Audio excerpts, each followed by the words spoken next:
Hello student, कैसे हैं आप सब लोग। आई होप आप सब लोग बहुत बढ़िया होंगे। तो लास्ट टाइम हमने देखा कि कॉम्प्लेक्स नंबर क्या होते हैं, इनकी जर्नी कैसी थी, किस तरह से हमने जो है नेचुरल नंबर से कॉम्प्लेक्स नंबर को समझा। ठीक है, तो आप लास्ट वाला वीडियो जरूर देखिए, इंटरेस्टिंग वीडियो है। और आज की वीडियो में हम फाइनली शुरू करने वाले हैं कि आपका जो है कॉम्प्लेक्स नंबर किस तरह का होता है। और दूसरी बात, किस तरह का होता है ये तो लास्ट टाइम देख लिया था कि कॉम्प्लेक्स नंबर में हम जो है अलजेब्रा कैसे पढ़ेंगे। मतलब क्या कि कॉम्प्लेक्स नंबर के अंदर हम एडिशन, मल्टीप्लिकेशन, डिवीजन, सब्ट्रैक्शन ये कैसे करें, तो बहुत ही आसान। ठीक है, so let get started. So in this video we will see the algebra of complex number. Okay, तो लास्ट टाइम हमने देखा कि आपका जो कॉम्प्लेक्स नंबर होता है वो a प्लस आइटा बी के फॉर्म का होता है। ये इसका क्या है, फॉर्म है। इस तरह से ये लिखा जाता है। ठीक है, अब यहाँ पे देखिए जो आपका a पार्ट है ये नंबर है, इसे हम कहते हैं रियल पार्ट। ओके, और जो ये आइटा के साथ मल्टीप्लाइड है इसे हम कहते हैं इमेजिनरी। ये दोनों मिलकर जो है क्या बनाते हैं, कॉम्प्लेक्स नंबर बनाते हैं, इमेजिनरी पार्ट। ठीक है, अगर आप सिर्फ आपके पास जो है ए पोर्शन है, सिर्फ ये है, तो ये अपने आप में भी एक रियल नंबर, एक कॉम्प्लेक्स नंबर है।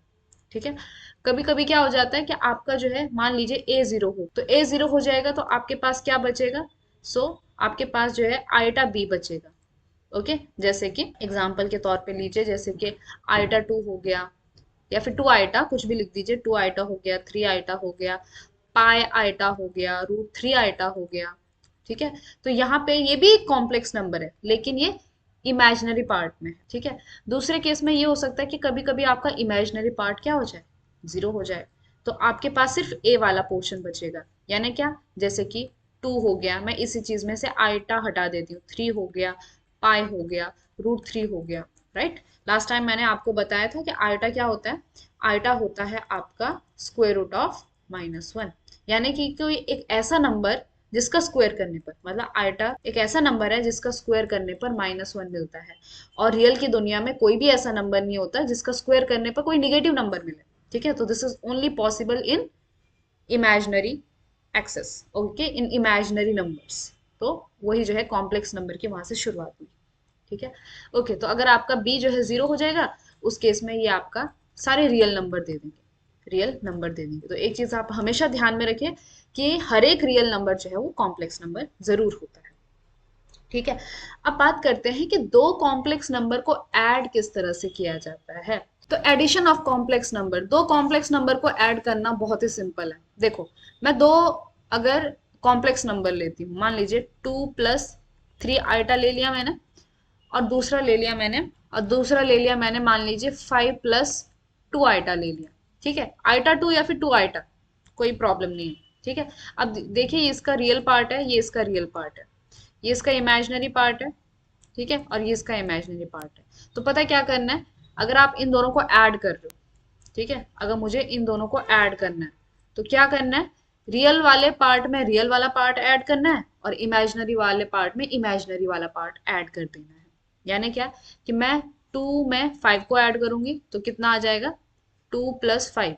ये है आपका रियल, रियल में ऐड करो, बीच में प्लस लगा दो, और इमेजिनरी वाले पार्ट को इमेजिनरी वाले पार्ट के साथ ऐड कर दो, यानी कि थ्री प्लस टू। ये इमेजिनरी पार्ट है, ये दूसरे का इमेजिनरी पार्ट है, और बाहर जो है आइटा लिख दो।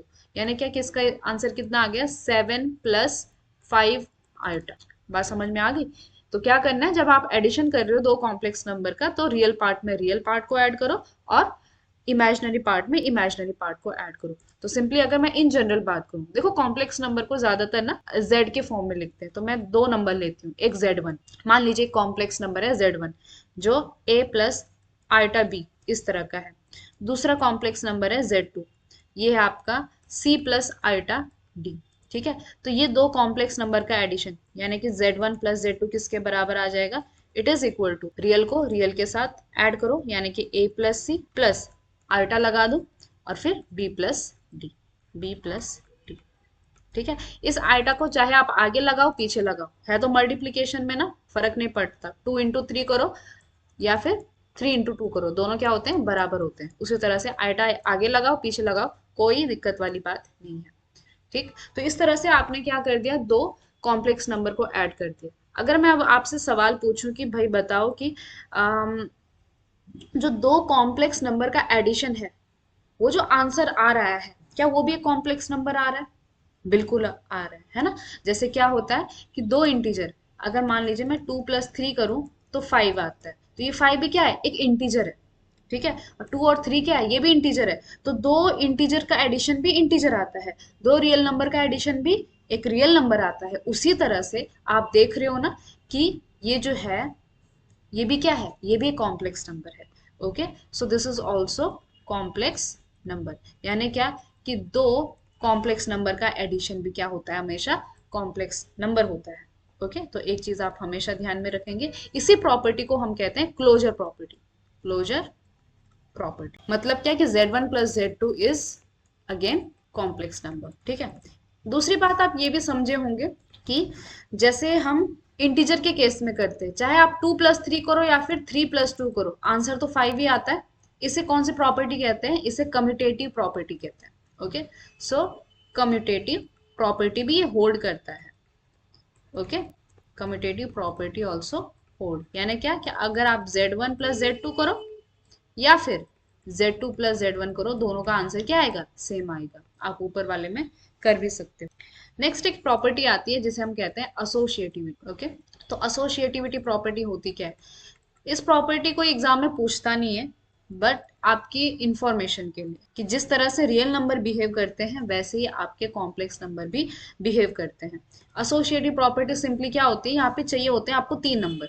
ठीक है, जैसे 2 + 3 + 5, इसको कैसे सॉल्व करोगे, आप चाहो तो पहले 2 + 3 कर दो तो कितना आ जाएगा 5, फिर 5 में ऐड कर दो, यानी कितना आ गया 10। या फिर आप एक काम कर सकते हो कि आप जो है ना पहले 3 और 5 को ऐड करो, यानी क्या कि 2 + ये 8 बन गया, तो भी आंसर आपका हमेशा क्या आएगा, 10 आएगा। उसी तरह से कॉम्प्लेक्स नंबर में भी एसोसिएटिव प्रॉपर्टी होल्ड होती है, यानी क्या कि Z1 + Z2 + Z3, मैंने 3 नंबर ले लिया। ठीक है, तो चाहे आप पहले दोनों को ऐड करो फिर उसमें तीसरे वाले को ऐड करो, या फिर आप जो है लास्ट के 2 नंबर को ऐड करो उसमें पहला वाला नंबर को ऐड कर दो, ये हमेशा होगा। तो ये एसोसिएटिव प्रॉपर्टी भी होल्ड करता है। ठीक है, फिर इसमें जो चौथी बात आती है वो है आइडेंटिटी की। अब आइडेंटिटी का मतलब क्या होता है कि आइडेंटिटी का मतलब होता है कि कोई एक ऐसा नंबर जिसमें जो है, मैं एडिशन के केस में कह रही हूँ कि कोई ऐसा नंबर जिसमें किसी भी नंबर को ऐड करो तो वही नंबर हमको मिल जाए। ठीक है, जैसे कि 0 होता है तो 0 में जैसे 2 को ऐड करो तो हमको 2 ही मिलता है। ठीक है, 0 में अगर मैं 5 को ऐड करूं तो मुझे वापस से 5 ही मिल जाएगा। तो ऐसा जो है कॉम्प्लेक्स नंबर पे नंबर के पास कोई आइडेंटिटी होता है, and the answer is yes, इसके पास 0 जो है ना आइडेंटिटी है। ओके, कैसे, कि अगर मैं 0 में ना कोई भी कॉम्प्लेक्स नंबर ऐड कर दूं तो मुझे जो है वही कॉम्प्लेक्स नंबर मिल जाएगा। जैसे कि 0 प्लस मैं करती हूँ 2 + 3 आइटा। अब इसको कैसे सॉल्व करेंगे, क्या मैं 0 को लिख सकती हूँ 0 + आइटा × 0, लिख सकते हैं ना, प्लस 2 + 3 आइटा। अब वही चीज क्या, कि रियल में रियल पार्ट को ऐड करो, कॉम्प्लेक्स में कॉम्प्लेक्स वाले पार्ट को ऐड करो, तो 0 + 2 कितना हो जाएगा 2 + आइटा, 0 + 3 कितना हो जाएगा 3। तो क्या है ये 2 + आइटा 3, वापस से यही आ गया ना। इसका मतलब इसके पास 0 आइडेंटिटी की तरह काम करता है। ओके, उसी तरह से एक लास्ट प्रॉपर्टी होती है, वैसे इन प्रॉपर्टी का रोल अभी है नहीं, फ्यूचर में है जब आप बीएससी वगैरह में जाओगे, लेकिन बस मैं एडिशन के बारे में बताऊंगी। इनवर्स का मतलब पता है क्या होता है, कि कोई ऐसा नंबर, ये सब एडिशन के बीच में चल रही है, कि 2 में मैं ऐसा क्या ऐड करूं कि मेरा आंसर 0 आ जाए। ठीक है, तो -2। 3 में ऐसा क्या ऐड करूं कि मेरा आंसर 0 आ जाए, सो इट इज -3। वैसे ही कॉम्प्लेक्स नंबर में भी होता है। कॉम्प्लेक्स नंबर में अगर मैंने Z1 ले लिया आपका a + आइटा b, तो मैं इस Z1 में ऐसा क्या ऐड करूं कि मेरे पास आंसर 0 आ जाए, तो आपका आंसर होगा क्या, -Z1। ठीक है, अब ये -Z1 होता क्या है, -Z1 यानी क्या कि मैंने इसको माइनस से मल्टीप्लाई कर दिया, तो जहां पे a है वहां पे -a आ जाएगा, और ये बीच में माइनस आ जाएगा, और आइटा बी। बात समझ रहे हो, यहाँ पे कुछ नहीं था तो यहाँ पे माइनस हो गया और यहाँ का माइनस हो गया, तो ये आपका -Z1 होता है। ठीक है, अब दूसरा सवाल ये है कि दो कॉम्प्लेक्स नंबर का डिफरेंस कैसे निकाला जाए। ओके, सो अब ये आपके काम की बात है, difference of two complex number. ठीक है, तो एडिशन तो आप समझ गए, वैसे डिफरेंस भी निकालना है। तो मान लीजिए Z1 है आपका ए प्लस आइटा बी, ठीक है, और Z2 है आपका C प्लस आइटा डी। तो सवाल ये है कि आप Z1 माइनस Z2 कैसे निकालोगे? तो सिंपल सा आंसर है कि रियल पार्ट में से रियल पार्ट को माइनस करो और कॉम्प्लेक्स इमेजिनरी पार्ट में से इमेजिनरी पार्ट को माइनस करो, यानी कि ए में से सी माइनस करो, बीच में प्लस आइटा लगा दो और फिर बी में से डी माइनस कर दो। ठीक है, एक एग्जाम्पल से हम इस चीज को समझते हैं। मान लीजिए मैंने Z1 ले लिया आपका 2 + 3 आइटा और Z2 ले लिया मैंने 4 + 5 आइटा। ठीक है, अब देखो Z1 माइनस Z2 कितना आ जाएगा? Z1 माइनस Z2 किसके बराबर आ गया? इस 2 में से 4 को माइनस करो तो कितना आंसर? -2, बीच में लगा दो प्लस आइटा। अब इस 3 में से इस 5 को माइनस करो तो कितना आ जाएगा? 3 - 5 यानी कि -2।